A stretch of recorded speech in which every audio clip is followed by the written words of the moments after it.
tere taas kord ja oleme õnnelikud jõudnud Bhagavad Gitani jälle ja peatükini 4.8.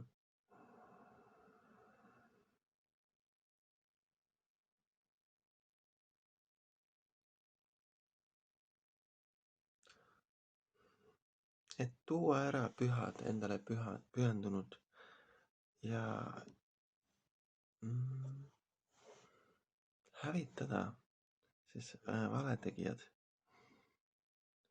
ja uuesti taastada siis religioosne kord. Ma ise ilmun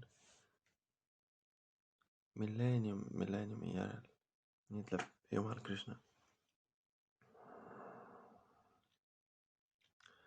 Ja Bhagavad Gita järgi siis Sadu, püha mees,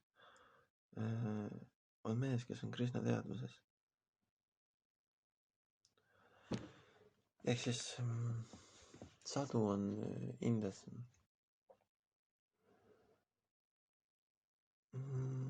need mehed, kes nagu müstilised, nad on pühendunud Jumalale, nad on nagu hoolimatud võib-olla siis pealtnäha selle maise vara suhtes, et nad võivad mõnikord olla kerjuse kujul, mõnikord nad on joogid, et Sadu tähendab minu meelest püha mees, et minu meelest, et Sadu ei ole see pereinimene, vaid on see müstik, nad võivad olla hullud natuke, aga neil alati on Jumalalt otse mingid teadmised. Midagi sellest on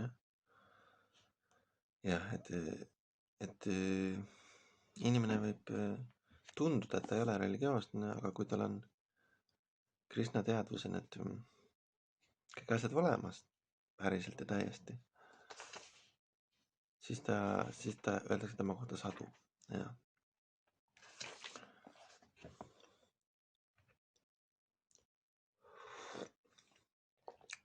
Püha mees. Krishna tuli neid tooma neile järgi.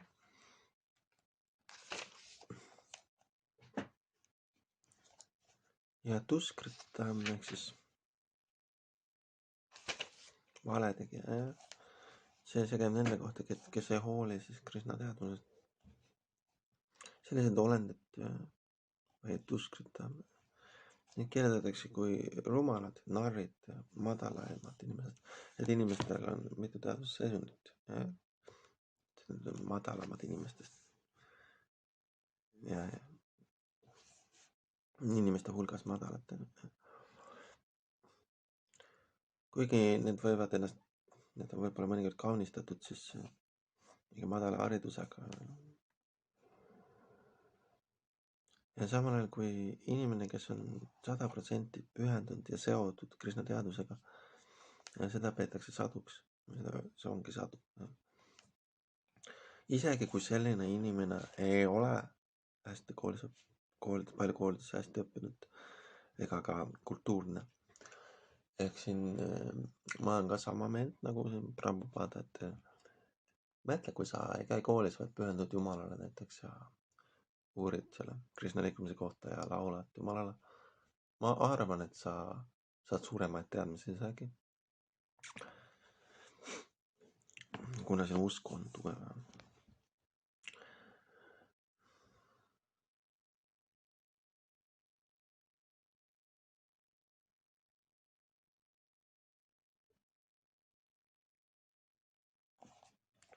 Mis puutub ateistidesse, siis ei ole vaja, et kõrgem Jumal ise peaks ilmuma, et neid hävitada. Nii nagu ta tegi teemonite Ravana ja Kamsa puhul siis.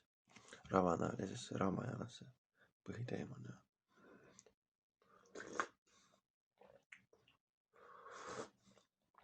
Kamsa kohta me vist ei tea. Et Jumalal on palju erinevaid sulaseid ja teenreid, kes on küllaltki võimekad, et tappa teemoneid. Aga Jumal tuleb just eriti selleks alla, et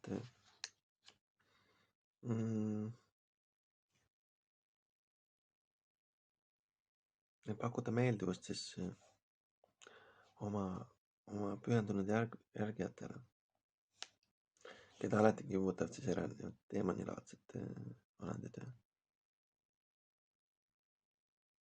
Teemon siis kimbutab jumalale pühendunut. Tahab teda ära kasutada, jah. Kuigi hiljem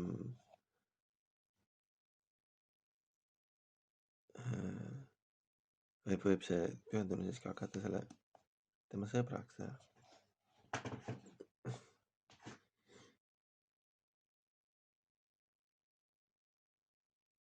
Ma tõlkasin valesti, et teemon kimbutab pühendunut, kuigi pühendunu võib olla tema enda suguvõsast. Vabandust. Näiteks, et kuigi Prahlada Maharaja oli Hiranyakasipu poeg,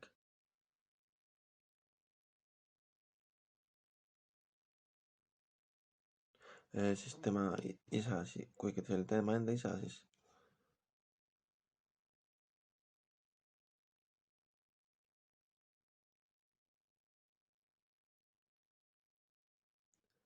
tema enda isa, ma ei tea, kas see tähendab seda, aga tema enda isa tundub, et tappis ta.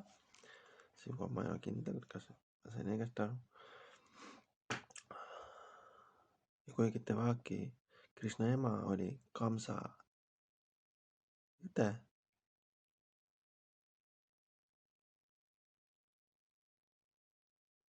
ma ei tea, mis see persecuted on.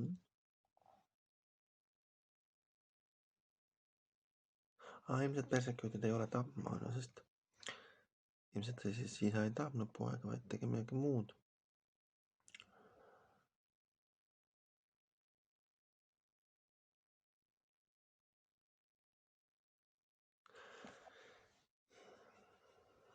Okei.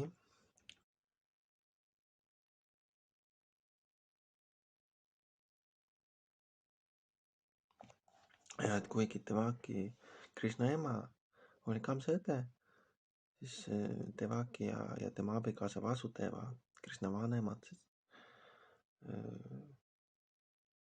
näiteks ma usun, et see Kamsa siis häiris neid kuidagi lihtsalt seetõttu, et Krishna sündis neile.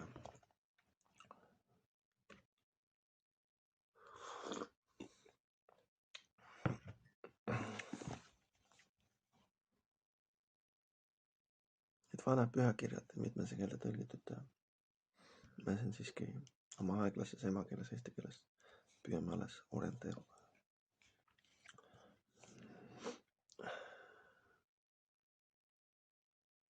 Nii et Jumal Krishna tuli peamiselt selleks, et tuua ära Devaki. Sündis talle. Mitte niivõrd selleks, kui tappa Kamsa, aga mõlemad ta tegi korraga. Seetõttu öeldakse, et tule järgi oma pühendunutele ja tappa ära teemanikud valetegijad siis.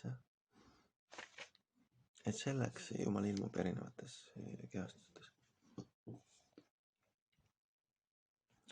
Chaitanya Charitamritas, mis on siis Krishnadasa Kaviraja poolt, on järgmised värsid Madhya 20, 263 kuni 264. Ja need võtavad kokku need printsiibid, mille järgi Jumal siis kehastub.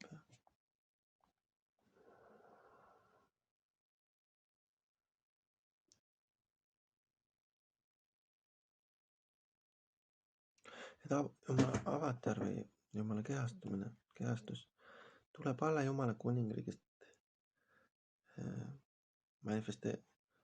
selleks, et manifesteeruda materiaalses maailmas. Ja just see kindel kuju või vorm Jumala kõrgema isiksuse poolt, kes niimoodi tuleb alla, seda kutsutakse Jumala inkarnatsiooniks või avatariks. Sellised inkarnatsioonid, need on alati spirituaalses maailmas, vaimses maailmas, Jumala kuningriigis. Ja kui nemad tulevad materiaalsesse maailmasse, siis nemad saavad nime avatar, ehk siis Jumala kehastus. on erinevad jumalakehastused, erinevad avatarid. Näiteks Purusha avatarid, Guna avatarid, Lilla avatarid, Sakti Avesa avatarid, Manvantara avatarid ja Yuga avatarid. Ja kõik ilmuvad õigel ajal üle kogu universumi.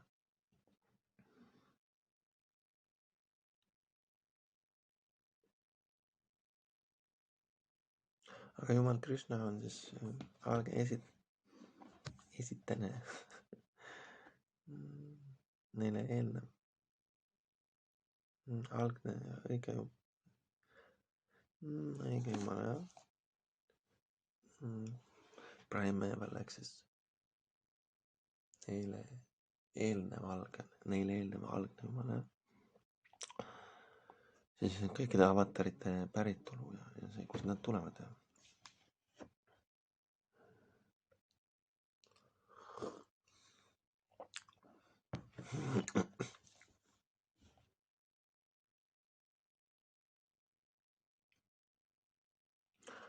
Jumal Krishna tuleb just selleks, et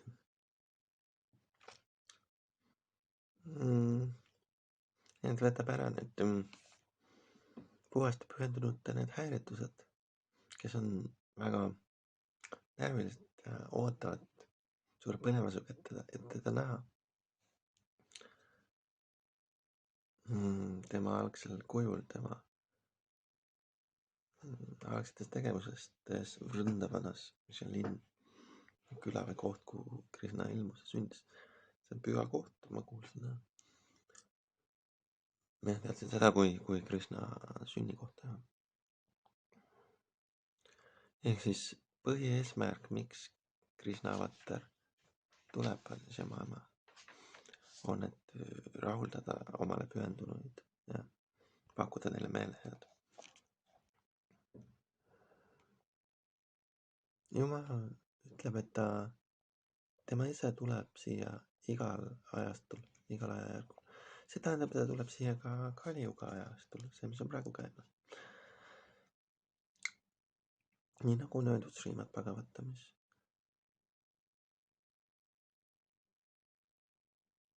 Kali-yuga ajastul on Jumal kehastus, siis Jumal Chaitanya Mahaprabhu, ehk siis kes siis levitab siis Jumal Krishna teenimist läbi Sankirtana liikumise. Jumal pühade nimede laulmine siis.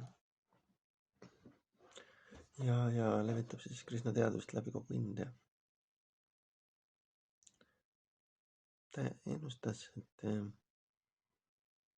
see Sankirtana kultuur, Jumala pühade nimede laulmise kultuur, ehk siis, et see levib üle kogu maailma, linnast linna ja külast külla.